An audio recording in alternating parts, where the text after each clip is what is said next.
السلام عليكم ورحمة الله وبركاته. أهلا وسهلا مع أخوكم هاني الشيخ.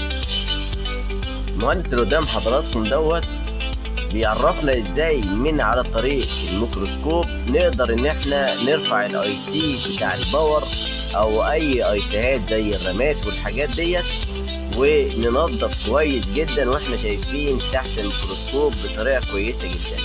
بيبقى فيه خطوط قطعة تحت الأي سي، بيبقى سببها بنات عاملة عازل، وهو هيورينا حضراتكم في بنتين اهيت، ادي واحد وفي واحدة هناك ادي اتنين. بيعرفنا ازاي ان احنا نقدر نصنع اتنين بنتين تحت الاي سي بالطريقة ديت، وازاي ان احنا نرجع التليفون يشتغل تاني.